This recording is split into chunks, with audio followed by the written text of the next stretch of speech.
नमस्कार, हिमाचल समाचार में आपका स्वागत है। आज के मुख्य समाचार। मुख्यमंत्री ने मंडी जिले में भूस्खलन से 3 लोगों की मृत्यु पर किया शोक व्यक्त। मुख्यमंत्री ने नारी तू नारायणी कार्यक्रम में महिलाओं को किया सम्मानित।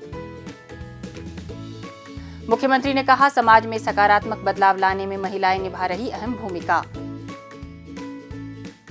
सम्मानित नारायणियों को 51 हजार रुपए देने की घोषणा। और अब समाचार विस्तार से। मुख्यमंत्री ठाकुर सुखविंदर सिंह सुक्खू ने सोमवार की रात मंडी जिले के निहरी क्षेत्र में भारी वर्षा के कारण हुए भूस्खलन में 3 लोगों की मृत्यु पर गहरा शोक व्यक्त किया है। मुख्यमंत्री ने कहा कि राज्य सरकार इस दुख की घड़ी में शोक संतप्त परिवारों के साथ खड़ी है और जिला प्रशासन को मृतकों के परिजनों को हर संभव सहायता प्रदान करने के निर्देश दिए हैं। उन्होंने परमपिता परमात्मा से दिवंगत आत्माओं की शांति और शोक संतप्त परिवारों को इस अपूरणीय क्षति को सहन करने की शक्ति प्रदान करने की प्रार्थना की है। इस बीच मुख्यमंत्री ने आपदा प्रभावित क्षेत्रों के उपायुक्तों से स्थिति की जानकारी ली और उन्हें आवश्यक व त्वरित कदम उठाने के निर्देश दिए। उन्होंने असुरक्षित भवनों में रह रहे लोगों को सुरक्षित स्थानों पर स्थानांतरित करने पर बल दिया ताकि किसी भी अप्रिय घटना को टाला जा सके और लोगों की सुरक्षा सुनिश्चित हो। उन्होंने प्रभावित क्षेत्रों में क्षतिग्रस्त सड़कों और जल आपूर्ति योजनाओं को प्राथमिकता पर बहाल करने और प्रभावित क्षेत्रों में आवश्यक वस्तुएं भी उपलब्ध करवाने तथा जरूरतमंदों को सहायता प्रदान करने के भी निर्देश दिए। मुख्यमंत्री ने राज्य सचिवालय में मीडिया से बातचीत के दौरान कहा कि केंद्र सरकार के मंत्री केवल राजनीतिक लाभ के लिए प्रभावित क्षेत्रों का दौरा कर रहे हैं, जबकि उन्हें अपने अपने मंत्रालयों से राहत पैकेज की घोषणा भी करनी चाहिए। उन्होंने कहा कि भाजपा नेताओं को प्रधानमंत्री से आग्रह करना चाहिए कि राज्य के लिए विशेष वित्तीय पैकेज शीघ्र जारी करें ताकि प्रभावित परिवारों को समय पर वित्तीय सहायता मिल सके। अभी 1500 करोड़ रुपए के रिलीफ की जो आशा हमारे प्रधानमंत्री जी से है, उस पर हमारी आंखें टिकी है और निश्चित रूप से क्या वो स्कीम बेस्ड आता है, क्या वो स्पेशल रिलीफ पैकेज के रूप में आता है, क्या वो ग्रांट आती है, ये बहुत ही है देखने वाली बात है। महज भारतीय जनता पार्टी के लोग हर दिन मंत्री भेज रहे हैं। मंत्री भेजने से कुछ कार्य नहीं होने वाला। मंत्रियों द्वारा जो धन लाया जाना, उससे कार्य होना है। आप एक हाइप क्रिएट कर रहे हो कि आज केंद्र का ये मंत्री आ रहा है, केंद्र का वो मंत्री आ रहा है, केंद्र का वो मंत्री आ रहा है। वो उनका मंत्री वहाँ जाके विजिट कर रहे हैं, फिर उस गांव में विजिट करने के बाद समस्या का समाधान कैसे होगा? उस गांव की सड़कें तो सरकार के द्वारा खोली जाएगी, उस गांव में घिरे हुए घरों को सरकार के द्वारा बसाया जाएगा। पानी की, पीने की योजना, सिंचाई की योजनाओं का जिसमें प्रदेश सरकार का भी टैक्स है, उस पैसे की हम इंतजार कर रहे हैं, वो तो सरकार द्वारा करेगी।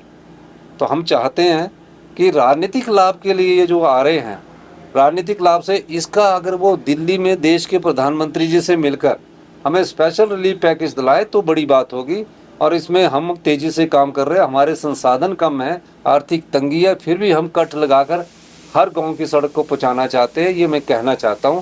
और महज अखबार में बयान देने के लिए तो अच्छी बात है, लेकिन दर्द बांटने से बढ़ता है और हमारी सरकार संवेदनशील है। हमने दर्द बांटा है। 9 दिन हमारे राजस्व मंत्री भरमौर में रहे, कोई मंत्री भरमौर में नहीं टिकता है। सभी मंत्रियों ने अपनी जिम्मेवारी का निर्वाह किया है। मंत्री जी आ रहे हैं, मैं चाहूँगा कि वो जहाँ भी जा रहे हैं अपने विभाग के कुछ पैसे तो दे के जाए।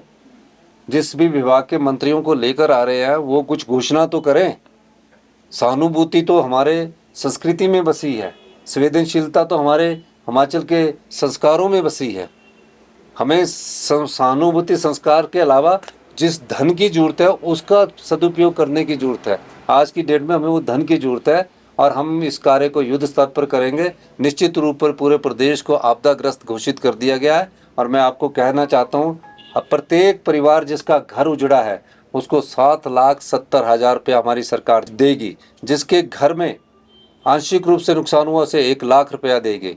और हम जिसके बागवान की फसल जो हमारी क्षमता है, किसान की फसल जो हमारी क्षमता है, उसके लिए हम अपने संसाधनों से पैसे दे रहे हैं। हम भी केंद्र सरकार के संघीय ढांचे के एक प्रदेश है, हमें आज ज़रूरत है, लेकिन अगर समय के अनुसार ना मिले, उस पीड़ा का इलाज समय के अनुसार, दवाई समय में ना मिले तो वो फिर कोई फ़ायदा नहीं रहता उसका। जैसे कि पीडीएनए 2 साल में बाद मिला और पीडीएनए की बार बार बात करते हैं, उसकी एक किश्त आई है सिर्फ 400 करोड़ रुपए की। 1500 करोड़ रुपया देना है, 500 करोड़ रुपया राज्य का हक है। तो ये 10,000 करोड़ का आंकलन तो केंद्र सरकार खुद करके गई थी। तो ये सब राहत की अभी ज़रूरत है, पर लेकिन हम कई योजनाओं के धन को इधर से कट लगाकर उधर से कट लगाकर हम प्रदेश की सड़कों को और पीने की पानी की योजनाओं को और बिजली पहुंचाने का कार्य हम कर रहे हैं। मुख्यमंत्री ने कहा कि आपदा के कारण कीमती जानें और महत्वपूर्ण अवसंरचना जैसे बिजली, जलापूर्ति, सड़कें तथा निजी संपत्तियां नष्ट हुई हैं। यह जलवायु परिवर्तन के प्रतिकूल प्रभावों का स्पष्ट संकेत है। निश्चित रूप से जाती हुई मानसून से बहुत तबाही प्रदेश में हुई है। 20 जून से ये मानसून शुरू हुआ है। सभी प्रकार का नुकसान प्रदेश में हुआ है, चाहे वो पानी की योजनाएं हों, चाहे वो सिंचाई की योजनाएं हो, चाहे बिजली की परियोजनाएं हैं, सभी प्रकार से प्रदेश को भयंकर नुकसान हुआ है। पिछले 3 साल में आपदा से तकरीबन 20,000 करोड़ रुपए का नुकसान का अनुमान है। हमारा प्रयास है कि जो भी आपदा प्रभावित परिवार है, जिनके घर उजड़ गए, उनके घरों को बसाएंगे और जो हमारी जीवन है मौतें कम हो, इसके लिए हमारा सरकार का प्रयास है और उसमें कुछ हद तक हम सफल भी हुए। लेकिन रात को लैंडस्लाइड से जिस प्रकार पूरे शिमला शहर में भी बहुत बड़ा नुकसान हुआ है, विभिन्न जगह सड़कें टूट गई है और पंथा घाटी में भी अभी बहुत बड़ा लैंडस्लाइड हुआ है। तो निश्चित रूप से अधिकतम बारिश होने के कारण और क्लाइमेट चेंज होने के कारण ये नुकसान प्रदेश को हुआ।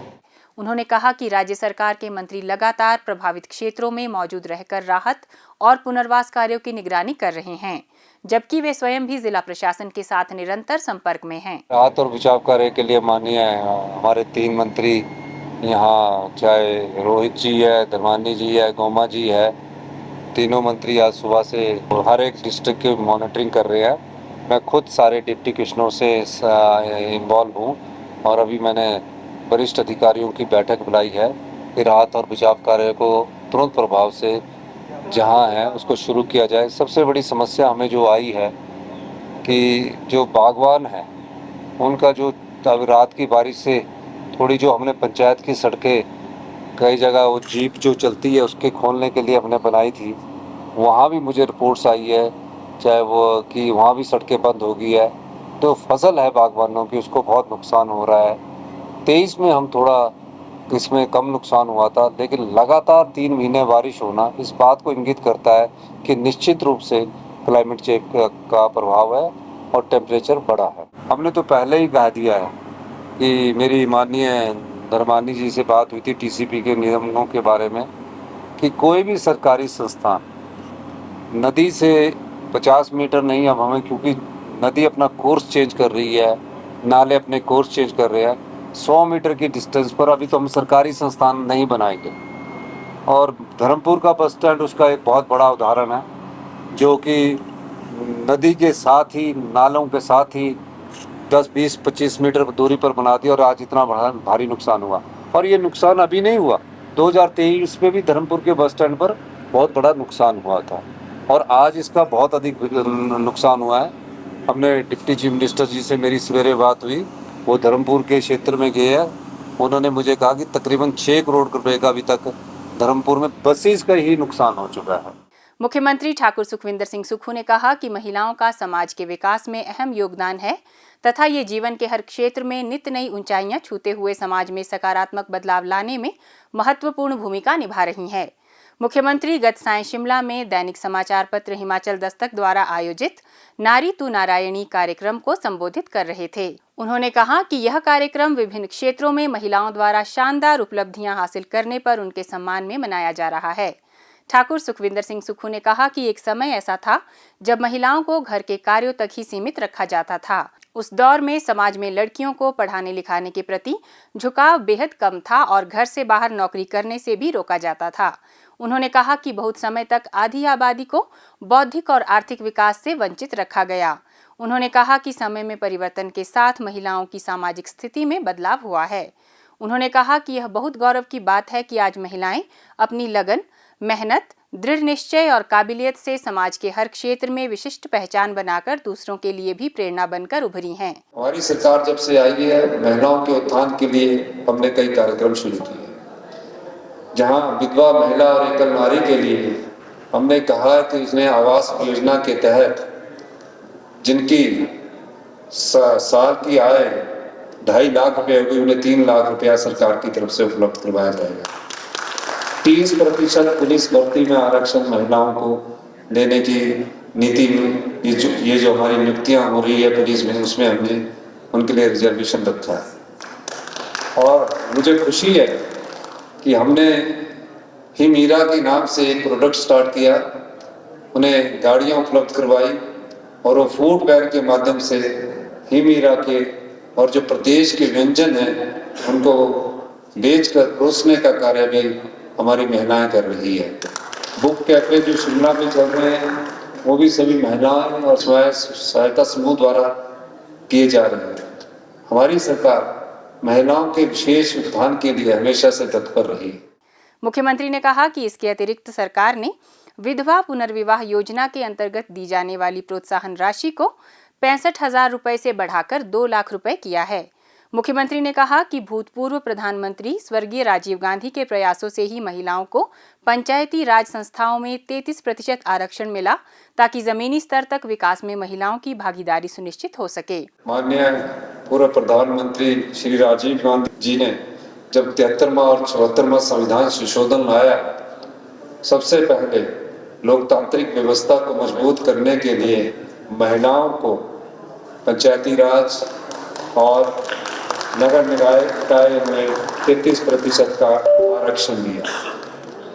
ये 73वां और 74वां संविधान संशोधन के समय, उस समय भी आरक्षण देने के मामले में बहुत विरोध हुआ था, लेकिन कोई भी समाज तब तक तरक्की नहीं कर सकता जहां बराबर की भागीदारी में महिलाओं को सम्मान न मिले।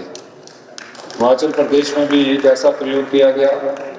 पहली बार लाहौल स्पीति जिला में, जहां हमारी विधायक चुनकर बनी, वहां सभी डिसीजन मेकिंग बॉडीज में, चाहे वो डिप्टी कमिश्नर है, चाहे वो एसपी है, चाहे एसडीएम है, चाहे डीएसपी है, सभी महिलाओं को एक डिसीजन मेकिंग बॉडी के तहत भारत का दूसरा सबसे बड़े जिले की कमान सौंपी हुई है।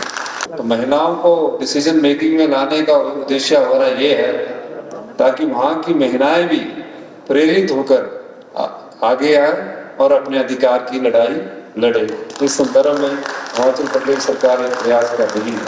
मुख्यमंत्री ने इस अवसर पर सम्मानित नारायणियों को सरकार की ओर से 51,51 हजार रुपए देने की घोषणा की। मुख्यमंत्री ने इस अवसर पर विभिन्न क्षेत्रों में सराहनीय कार्य करने के लिए नारी तू नारायणी सीजन 4 की नारायणियों को पुरस्कार भी वितरित किए। इसके अलावा मुख्यमंत्री ने इंजीनियरों को अपने अपने क्षेत्र में श्रेष्ठ कार्य करने के लिए the engineering icon of Himachal civil excellency award 2025 भी प्रदान किए।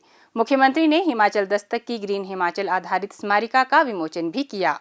हिमाचल समाचार देखने के लिए सब्सक्राइब करें यूट्यूब चैनल हिमाचल समाचार, लाइक करें Facebook page information and public relations department Himachal Pradesh और सीएमओ हिमाचल, फॉलो करें x@DPRHP और सीएमओ हिमाचल, फॉलो करें इंस्टाग्राम @DIPR हिमाचल और सीएमओ हिमाचल, विजिट करें वेबसाइट www.himachalpr.gov.in। इस अंक में इतना ही, कल फिर होगी मुलाकात। दीजिए इजाजत, नमस्कार।